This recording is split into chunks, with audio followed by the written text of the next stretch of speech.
বিজয়ের মাসে ঘৃণার প্রতীক হয়ে উঠেছে ঢাকা বিশ্ববিদ্যালয়ের মেঝে। পাকিস্তান ও রাজাকারদের বিরুদ্ধে তীব্র প্রতিরোধের বার্তা ছড়িয়ে শিক্ষার্থীরা ডাকসু ভবন সহ ৩টি হলের ফটকে লাগিয়েছেন পাকিস্তানের পতাকাযুক্ত স্টিকার, যার প্রতিটি যেন ইতিহাসের কলঙ্কময় অধ্যায়ের বিরুদ্ধে এক দৃপ্ত প্রতিবাদ। রাজাকারের সাথে আপোষ নয় এ স্লোগানে মুখর শিক্ষার্থীরা বলছে, স্বাধীনতার শত্রুদের প্রতি ঘৃণা প্রকাশই তাদের দায়িত্ব। আর সেই দায়বোধ থেকেই শুরু হয়েছে এই প্রতীকী কর্মসূচি।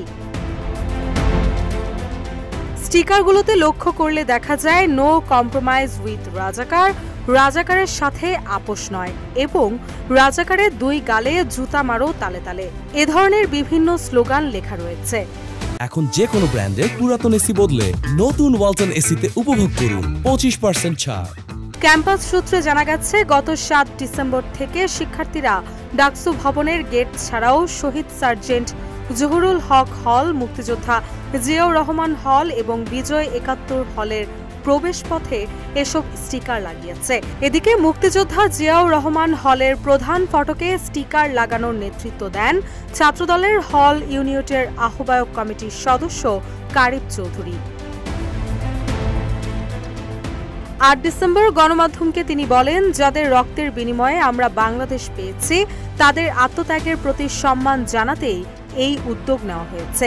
একই সঙ্গে এটি পাকিস্তানি বাহিনী ও রাজাকারদের প্রতি আমাদের তীব্র ঘৃণার বহিঃপ্রকাশ। শিক্ষার্থীরা মনে করেন, বিজয়ের মাস শুধু উৎসবের নয়, অতীতের বর্বরতার স্মরণ এবং স্বাধীনতার শত্রুদের প্রতি অবস্থান জানানোরও সময়। তাই পাকিস্তানের পতাকা মেঝেতে লাগানো মানে স্বাধীনতা বিরোধী শক্তির মাথা নত করা নয়, বরং তাদের প্রতি জাতির অটল ঘৃণার বার্তা দেওয়া। ক্যাম্পাস জুড়ে ইতোমধ্যে এই কর্মসূচি ব্যাপক আলোচনার জন্ম দিয়েছে। অনেকেই শিক্ষার্থীদের এই উদ্যোগকে সময়োপযোগী, সাহসী এবং মুক্তিযুদ্ধ বিরোধী চর্চার বিরুদ্ধে এক দৃঢ় অবস্থান হিসেবে দেখছেন। রুশা সুর, নিউজ ডেস্ক, ইত্তেফাক।